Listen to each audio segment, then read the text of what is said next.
pleased that I participated and I got Hey, something done. I'm pleased you're participating too. I think that's great, man. I mean, I had to quit the Zoom call completely because my earbuds don't work well with my laptop, and I need to bring headphones with me when I'm traveling. I've got headphones, but my headphones don't have the microphone in them, so that's why I just use these. But I've got some good mixing headphones and listening headphones with me. I brought those and a MIDI keyboard and a couple of guitars and the audio interface. And Nice. That's quite a bit. yeah, it's quite a bit. It's Yeah, amazing. I noticed, Zion, you have a different background on you, Zion. You're not at home? Yeah. No, I'm Okay. in Washington right now. I'm out on the coast. Uh, I'm visiting a friend. I've been here all week, but I head back tomorrow morning. So I'll be back in my studio tomorrow. cool. Wow. Okay, cool, guys. Let's check it out. Let's start off with Kenneth. We're going to start with yours. You were first.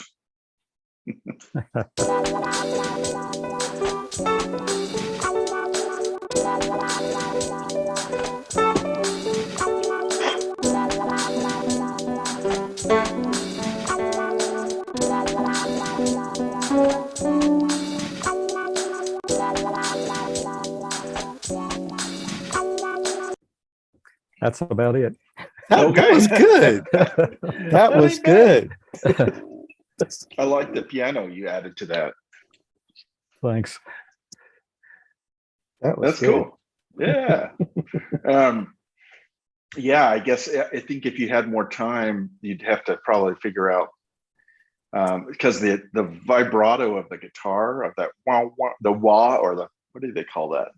Yeah, wah wah. The wah wah. Yeah.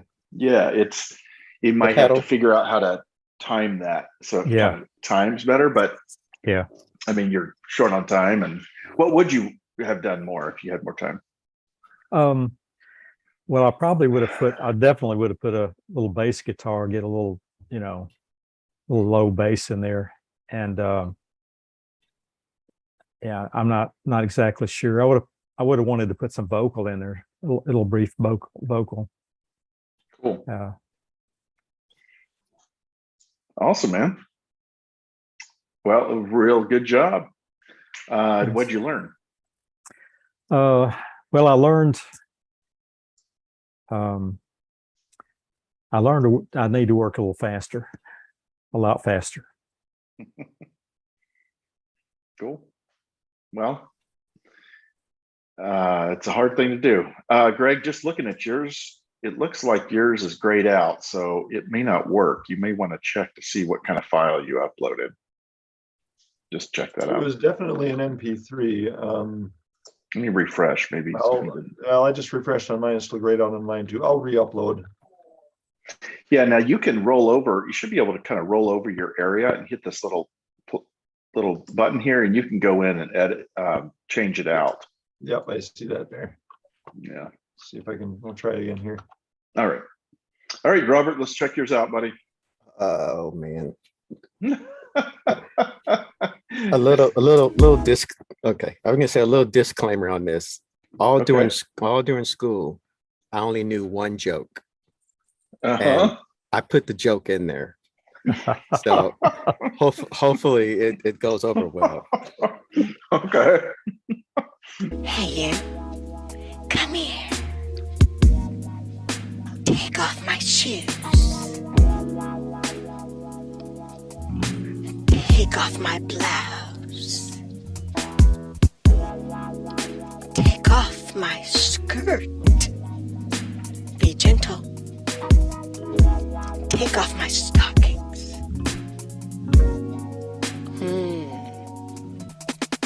Take off my bra.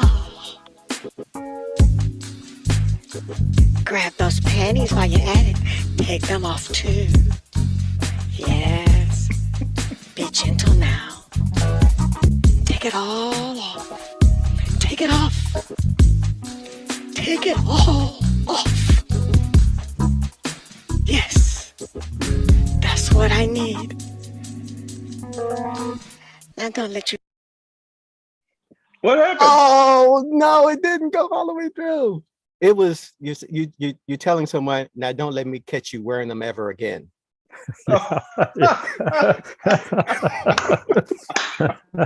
Someone else was wearing them and she was telling him to take them off. Okay, you need to re-upload that with the. I am. Okay, I've got to hear that. Oh, That was amazing. I was like, where is this going? Right. Do I need to shield the kids? Is this rated R? That was the worst joke I ever knew. And it's the only one I knew. That's- And people would ask me to tell it. I recognized the joke about halfway through, and it's still, the buildup is hilarious. I love that it cut off right before the punchline too. Perfect. That's funny. Wow. All right, we're gonna come back to that. You better upload that. I want to hear the whole thing. Okay. All right, Greg, let's check it out, man.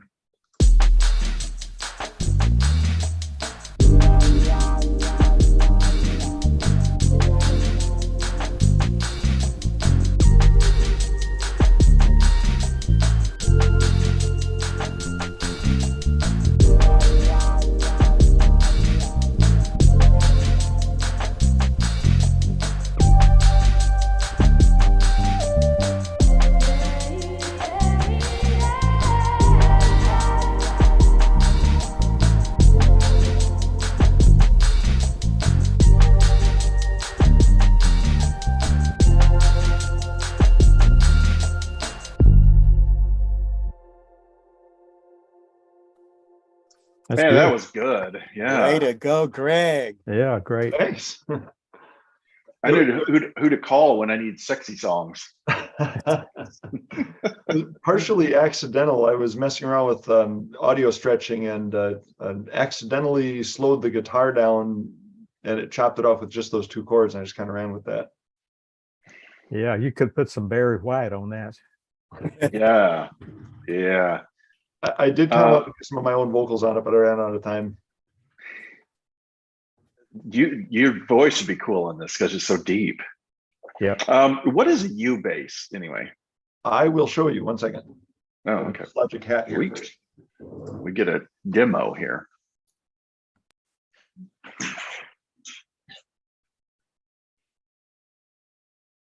Yeah, that totally was Barry White. Oh, cool. It's tuned like a normal 4-string bass, with polyurethane strings. So you get otherwise with like metal wound strings, it's kind of hard to get the nice tones. But so it sounds more like an upright bass, and it's acoustic electric. So I just plugged in and recorded. Oh, so it's like an. Kala. They make really awesome ukuleles. Is it? Oh, it's tuned like a ukulele. Is that what you said? Tuned like a 4-string bass, but scaled more. So it's just got an octave plus a few of frets. And oh, that's cool. I like that. I saw one of those in a music store, and I kind of wondered how that would work, but it sounds darn good.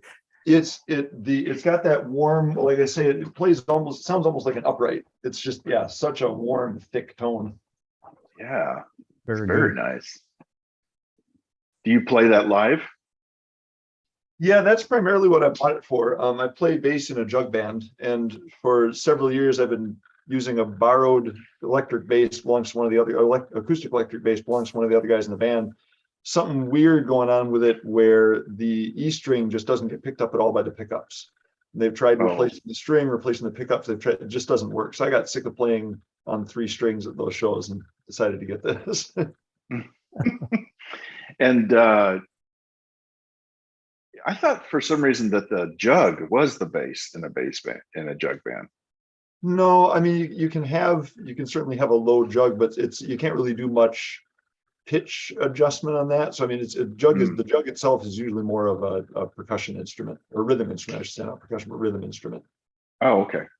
Interesting. I'd love to hear you guys play. That sounds really fun. I thought maybe you were going to say, Greg, that you had one of these big galvanized tubs that you put a stick and a string on it and tensioned it to make. There's another guy in the band that plays a wash tub bass. So we sometimes do have 2 basses at shows. That's cool. We had one of I grew up in a family of bluegrass players. My brother played the banjo, I played the Okay. mandolin, and we had a upright jug bass, or what do you call it, with just a one string. Boom. Yep, boom, that just boom. kind of talking about the washtub bass. Yeah, Yep. washtub bass. Yeah. Yeah. I loved that thing. It was fun to play. Um, cool, man. Loved it. Thanks. Really good job. Where'd you get the vocal sample? It was some royalty free. I think I've got the name of the site here. Samplemagic.com. Mm, Looks like okay. I don't know. I was just kind of went digging through my samples. Looks like this from a couple years ago. Cool. It If I'd sounded had- great. If I'd have had more time, I was going to pull one of those samples out of Ableton Live has a bunch of vocal samples. Do they? Yep. Oh, is it in one of the packs you downloaded? Yeah, it's one of the packs I downloaded. Oh, okay. I'll have to look through the packs. I'd love to know which one you're talking about. Yeah. I don't remember which one it is. I'll have to go and find it, but that would have taken me another 15 minutes. Yeah. Yeah. So because I'm on my laptop, I don't have all my instruments. So I was forced to only use what I have in Ableton Live, and I don't have any of my plugins, Ozone, anything. So I was just doing with stock plugins, and then I did download Splice, so I used a couple samples from that. But mine's a little rough. So I'll show you mine, then we'll come back to yours, Robert. Do you at least Okay. have What's a that? MIDI controller, or were you just doing it all by hand? Nothing. just Oh my trying to God. put it. Yeah, it was awful. This was hard.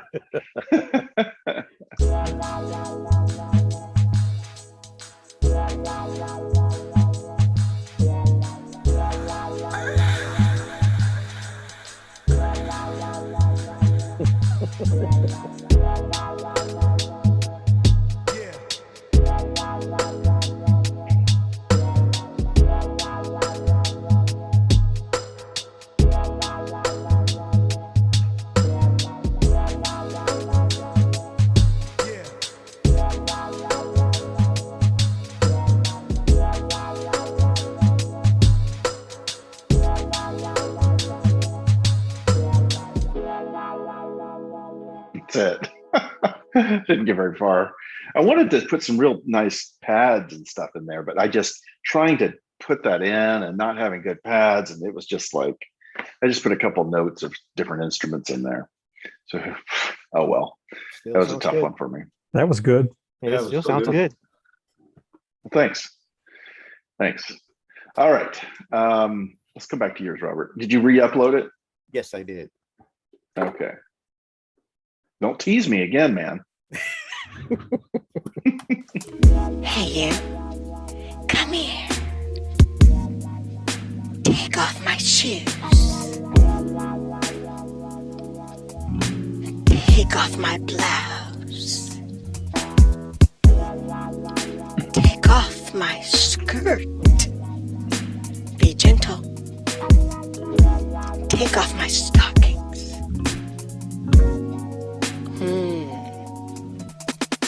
Take off my bra. Grab those panties while you're at it. Take them off too. Yes. Be gentle now. Take it all off. Take it off. Take it all off. Yes. That's what I need. Now don't let you ever let me see you put on my clothes again. Yeah, it's good. You have to post that online. That was awesome. I like your little stutters and stuff. You have some stutter things happening in the. What'd you do for that? Just Like cut this- it up. Okay. Cut it up. Yeah. I don't have, if I do have one of those stutter instruments or programs or Stutter whatever, edit. I can't find it. So I just usually just splice, cut, and move, and play it over and over again until it feels right. And then that's when I go with it. Right. I have stutter edit, and I think Greg and I were talking about this. That Yeah. I find it more confusing than helpful. I never use it because it's so hard to understand. Yeah, I got some really cool use out of it once and haven't ever quite figured it out again. It was, I Wow. figured it out once and thought, well, okay, now I got that, but then waited too long to try it again and forgot how to use it again. There are some plugins that it's like the premise of the plugin is, hey, hit this button and we're going to do a bunch of wild things to your stuff. Mm. And sometimes they're cool, but because you don't know what it's doing and it's so hard to understand. It's like, it's so unpredictable. I don't use it because I don't know what I'm going to get. If it would say, hey, anytime you need a triplet stutter, all you do is hit this button. Now we're going to build on that and do this. And we're going to build on that. And, it's some just basic, then I could get my head around it and then use their presets. But with their presets, it's like, well, we're going to reverse this and slide that and saturate this and then put an echo on this. And then we're going to come back and put a record stop on that. And you're like, that is chaos. That might be cool if I was DJing and I just needed a weird fill between a song or something. Yeah. But in my mix, I'm barely ever going to use anything like that because I don't know what that's going to do. Yeah. I came across this company called Unison. I don't know if you guys ever heard of Unison. Mm-hmm. And I guess it's a new program. It's called Sound Doctor. And they had one called Drum Monkey. And you put a drum loop in it or whatever. And this picture of this monkey, he throws a drum at your WAV file and it just does crazy stuff to your drum. And you don't, like you just said, you don't know what it's doing to it. Yeah. But it just adds all these effects and delays and all this crazy stuff to it. And then if you don't like it, you hit the monkey again and he throws another drum at it and it changes it to something else. Well, this new one is called Sound Doctor and your wave is there. And what this doctor does, he throws a medicine box at your WAV file and it changes with all these different effects and it just makes it sound so crazy and or whatever. And then you can alter it because it has different pills that he prescribed for your WAV file. And you can alter the pattern of the WAV file of the pills and the green pill, the yellow pill, the red pill, or whatever. And each pill is a different effect that they put on it. And it's I'm looking at it. Yeah, some of it sounds pretty good. But like you said, some of that's like, what did you do? But I guess with this one, you probably could tell what they did, how much delay, how much reverb, how much saturation. The crazy thing about stutter edit is you can set it up to do so you know exactly what it's doing 100% of the time, but you have to do all this setup, and then you basically have to learn a new instrument because it's all, if I understood it correctly, really, because it's all based on you hit keys for certain gestures and those gestures do different things. So you have to memorize the mappings, or I guess just draw it in by hand, but then kind of what's the point? Yeah. Wow. Yeah. Have to look at that. To me, it's not built for people that are being intentional. And same thing with Drum Monkey and stuff. That feels like something that you would want to show your kid or something that's just learning to produce, just so that they feel like they're doing something. So you hit this button and then all these whirly things happen. And it's like, okay, yeah, but if you're in a song, you need to be able to control how to make that musical. Yep. Mm-hmm. And if I don't know what you're doing in the background, I'm not going to use it. So, yeah. So it looks interesting. I have another program like that too, I think, with the garden. It's called Greenhouse. It's kind of the same thing. Okay. I think I've seen that. Yeah. What were you saying, Greg? I was just going to say, this is going to sound like I'm shilling for sound toys again, but this is kind of one of the things I like about their plugins is they have all these presets where you do get just crazy sounding results, but then 100% of it is exposed right there. You can see what's happening. You can adjust every single parameter. So it's not black boxed in that same way. I love that. Dig into it. Yeah. Good thing about sound toys. I know. I think Greg secretly works for Sound Toys. Yeah, he's You know, He's a if, secret agent. if they They're want to paid- start kicking me a few bucks back, I'd be fine with that. great. All right. Well, guys, that was fun. Thanks for hanging with me. Yeah. Next had- week. This was Wait a a good minute. one. I had two questions. I kind of written them down so that I Yeah. wouldn't forget. Do you guys? I know we don't have that much time, but I was just wondering one day. I'm like, do we add metadata to these, or this is just you don't worry about it because you just submit it for this and that's it? Anybody else ever decided to add metadata to theirs? I never have with mine because nobody can, at least theoretically, it's not redistributable from there anyway. So I'm not worried about it getting sort of out into the wild without my info on it. Okay.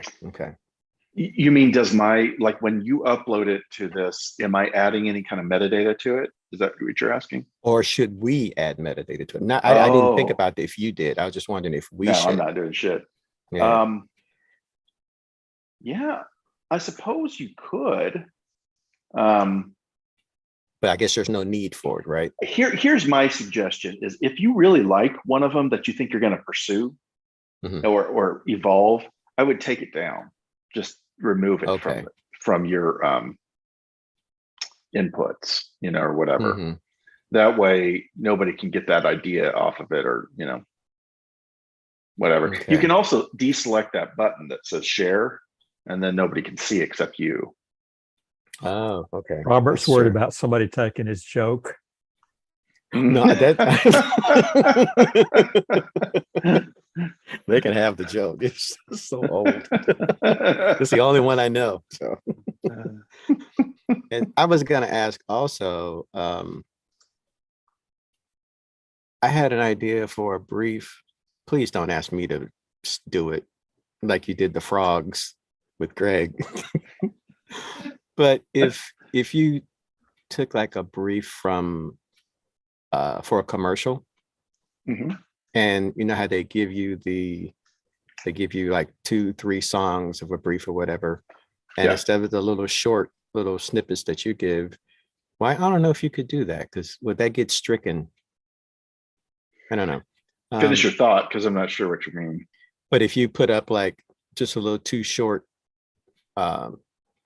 briefs, and we took those briefs and we made a song based off of tempo, key, feel, instrumentation, that Yeah. type of stuff.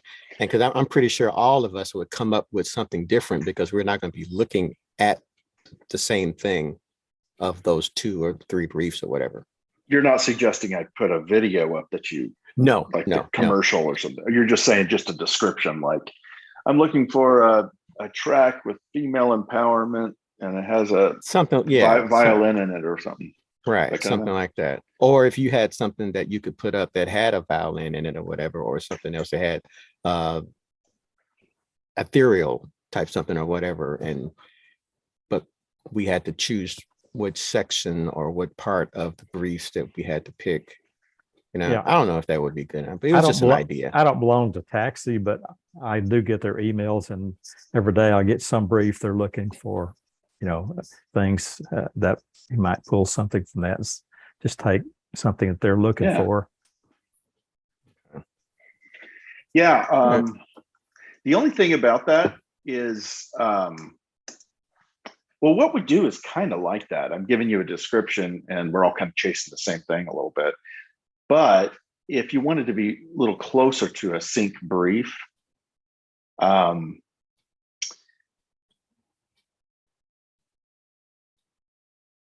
what kind of stems are you thinking that we'd start with? That like a bass line, or are you thinking we'd all start with the same, or just reference tracks, like make a song that sounds kind of like these tracks or something like that? Is that what you're thinking? Like a reference track, not necessarily a bass line and then a drum line, but Oh, okay. So start from reference tracks. Then. right, like 1 or 2 actual songs, but we don't know what, I guess, because that's the issue that I always run into. You have 2 or 3 reference tracks and they give you a description of what they want. But then I have to decide, am I going for the tempo? Am I going for the key? Am I going for the feel? Am I going for the, how it, whatever was in the track? I don't know that they particularly like the guitar track, but they didn't say it. Right. Or they right. like that snare that was in this one, but they posted the whole song, but they only like the snare, but they don't tell you that. Yeah. So, They're often too vague, and they right. sometimes don't even know what it is they like about the song. They like the feeling it gives them or something. It's like, well, that's hard. That's hard to Yeah. chase after that exact feeling. No, I hear you. Yeah, that was something I always had an issue with. And I was like, man, I wish I had more practice on something like that. But I don't know if that would work or not, but I don't know. I'm just afraid it would be too big to do in an hour. Okay. Just because these have to be so small to complete for this, but it is very similar. And I would encourage you, when you get those briefs, to do those things. Here's my just some advice on those. Every time I try to chase a brief specifically, I never hit it, and I don't do it in time. Not never. There was once I got really close, and I think they used it as one of the top references or something. But it feels like a fool's errand usually. What I think is important is write down those briefs, especially if they give you reference songs, and write down what it is that you just make a list. Just keep a list of those songs that people use as reference, because what that'll do is tell you kind of what people are looking for and what keep coming back. So if you keep seeing, Ace of Base keep coming up in ads or being asked for, or Sophie Tucker, for instance, keeps constantly being referenced in commercials. We're looking for something Sophie Tucker. Well, rather than just take one specific song that they have done and try to recreate a very generic version of it, to me, you'll never win that battle. But what you will win is take influences of it and make a song that sounds like it could be on the same album or on that same playlist. So it might even be a different vocalist. It might be different chords, different instruments. But if it feels kind of like it's in the same genre, then you have something. Then you can sell that a lot faster because people are listening to that genre. And inevitably, something will come back around that they'll say, hey, we're looking for more Sophie Tucker sounding songs. Do you have anything? And you can say, actually, yes, I do. Instead of, I have a song that mimics exactly this, that would replace this song in this ad. That's just too hard to do, because what ends up happening is you'll make us, it's a losing battle. The closer you get to sounding like the song, the more people are put off by it because it sounds like the song but isn't. And the further it is from it, the more it doesn't sound like the song. And it's one of those things people ask for that they actually don't want. They don't want that. They don't want you to make a song that sounds just like Eye of the Tiger. If it was called Eye of the Dragon and it had just a tiny bit of different chord progression, that would be weird. There's a reason that you only see that happen in comedies, and that's because it's ridiculous every time somebody does it. Yeah, it really is. And I do see it every once in a while. I see people try to make that work, and it's weird because everybody knows the real song. And they're like, oh, you're trying to sound just like this. And the producer may have worked their ass off to get it to sound very, very similar. But because it's similar and it's not, it's in that uncanny valley where it's uncomfortable. It's a weird thing. So even though licensing agents say we're looking for something that sounds like this, don't do it.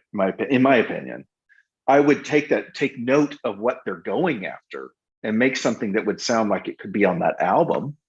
Okay. But not that song, not that exact lyric.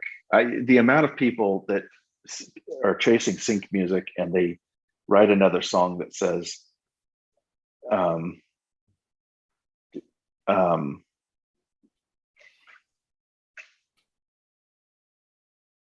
don't know. There's certain cliche type sync songs that keep coming up and up, and you could hear them coming out.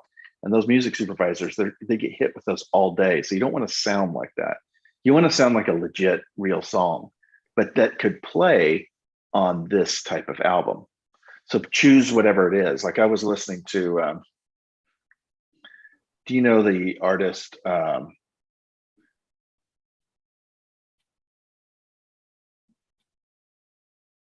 that was in Michael Kiwanuka? He is so good. He is his song was on Big Little Lies at the beginning of that, and he has a certain style.